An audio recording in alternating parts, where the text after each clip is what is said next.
What's good with it, Black Goose TV family? I'm back up in this thing. Fluence Boxing. Another day, another dollar, positivity, blessings, W, salute, salute, salute. Going out to the family as always, man. I got some boxing news for y'all. By the way, happy Monday, even though I don't know too many people who was happy about Mondays. If there is one thing to be happy about on Mondays, most likely when you're going to be watching these joints, is going to be the end of Monday, and we're going to be moving away from the beginning of the week and moving our way towards that weekend. So that's one thing you can look at when it comes to Monday and just watching this joint, because most likely it's going to be the end of your Mondays. But with that being said, man, if y'all come up in here, please, man, hit the like button, subscribe to the channel if you're not part of the family, man. Go ahead, notification gang, so you know when I'm dropping all the content.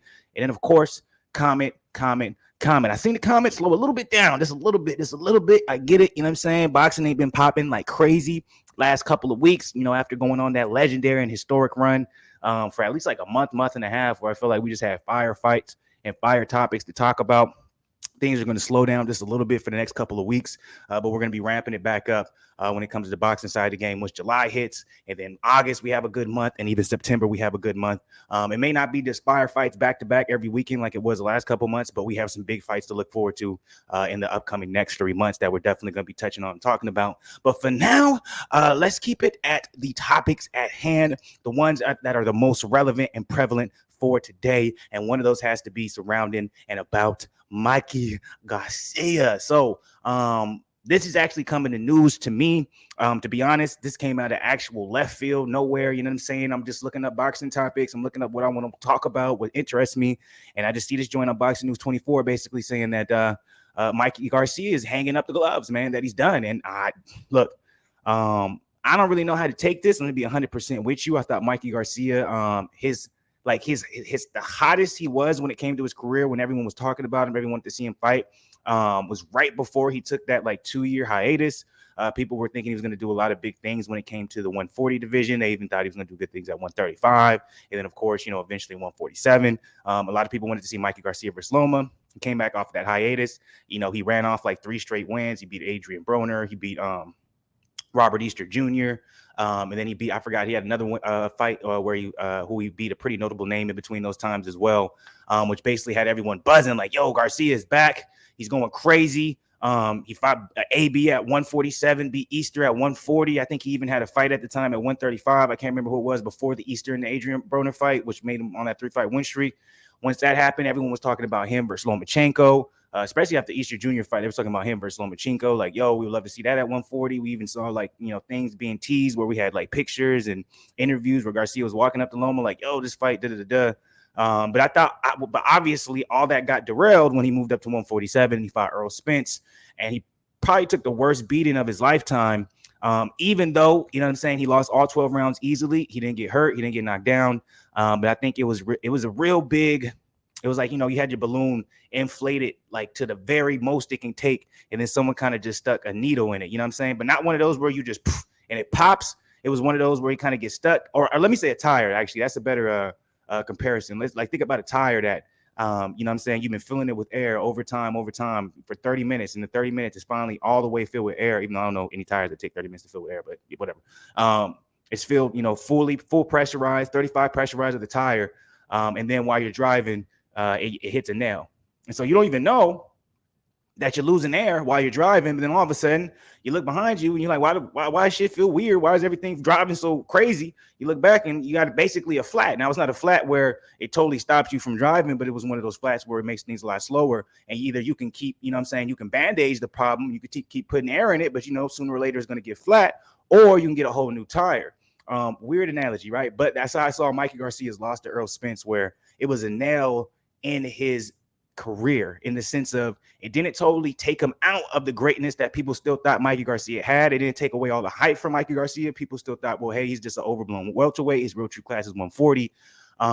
Even with all those things being said, and there's still being some, some bad or some support behind Mikey Garcia after Earl Spence loss, it was almost like rather than him going and getting a brand new tire, he just put a Band-Aid over the nail, and he thought that would fix it. And what I mean by that is after the Earl Spence fight, he took a lot of time off, again, where basically people forgot about him. And then by the time Mikey Garcia comes back, was it like early last year? He basically loses to somebody a lot of us don't know who it is. Someone he was supposed to have an easy pick'em fight, beat him, and then talk about bigger fights at 140 and 147 again, just to get him back in the ring because he took that hiatus after the loss to Earl Spence. But that's not how it went. And so because of that, or I'm assuming because of that, maybe Garcia just kind of recalculated what he wanted to do, and he was just like, man, what's the point of me coming back? Even though I think that's an interesting thing or way to look at it, because with the 140 division, popping the way it's popping right now, the 135 division is going crazy. There's even some lucrative fights at 147 that I feel like he can win as long as he picks the right opponent. I feel like he has options in all three weight classes, and I still feel like Mikey Garcia has a name to the extent where people want to see it. But pardon me, I just, if you just look at what Mikey Garcia has done maybe in the last 4 years of his career, not necessarily his wins or his losses, but just his activity, he takes a lot of time off, and it almost seems like maybe he's not. Maybe it seems like like when he came back, a lot of people were wondering if his head was still in the sport and if he really wanted to do this. A lot of people were wondering, is this just a money grab? Is this just him coming back, capitalizing off the hot division? He's undefeated. He has somewhat of a name behind him, and that's looking at it now, it seems like that's what the case is, especially if he's deciding to retire, because I still think there's fire fights from Mikey Garcia out there, even with the unfortunate loss against the young brother that he fought last time. I think his name was Martin, or his last name was Martin. I still think there's good fights out there. I still think he has a fan base. He just got to kind of show he's here and he's ready to, be serious and ready to put forward his best foot forward, which I think was always a question for Mikey Garcia when it came to his boxing career. And that's my personal opinion. If you guys disagree with me, go ahead, drop in the comments. Let me know. There's probably some people who's watching this who are like much more Mikey Garcia fans than I am, because I'm not even a fan of Mikey Garcia, but I'm very, aware of his career. But if you're a fan of his career, watched him day in, day out, and maybe anything I'm saying is wrong, man, correct me below, man. Don't be scared to do that. But let's go ahead. Get into this article. Once again, this is all allegedly. I don't think they have anything concrete saying he retired, because Garcia himself hasn't spoken publicly about this and said he's retired. So that's why if you guys see the title, we have the question marks there. But let's see exactly where Boxing News 24 is getting this particular information from and why it seems this way. So this is coming from Dan Ambrose. Dan Ambrose is one of those guys on Boxing News 24. He's pretty credible when it comes to what he writes. Mikey Garcia is listing himself as retired now on his Instagram site 8 months after his loss to Sandor Martin in October of last year. With just 3 fights in the last 4 years, and that's very, very much sentimenting, or basically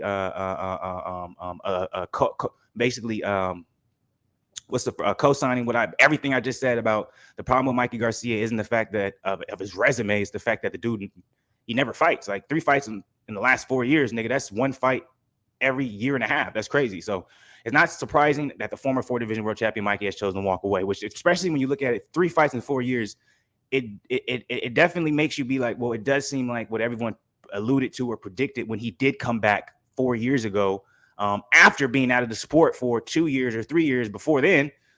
There was still been like, oh, well, he's kind of just he's hitting, he's striking while the iron is hot, or while the rod is hot.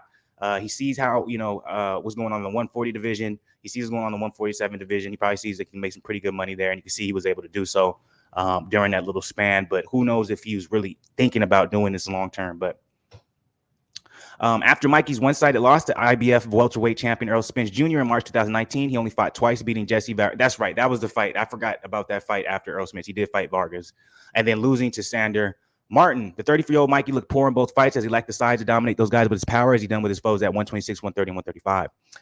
Mikey Garcia, public figure, retired world champion, 126, 130, 135, 140. So that's on his Instagram. So he hasn't came out and said it.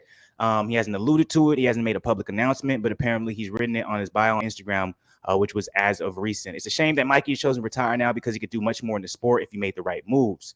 That's how I feel. You know what I'm saying? Mikey could quickly return to the 135 division. You got Tank, you got Devin, you got Ryan, Issa Cruz, Gamboa,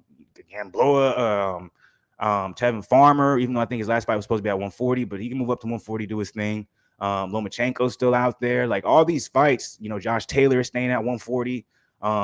Regis Prograis still at 140. Like you have all these different fights that you can take, that you can definitely, either build to your legacy or make some more money. But I just don't think that's ever been something that Mikey cared about, to be honest with you.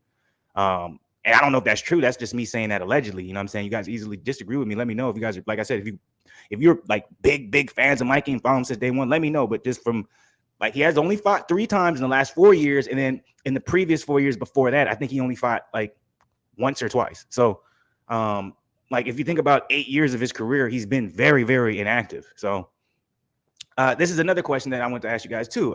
What do you guys consider his career if he does decide to officially retire and not come back?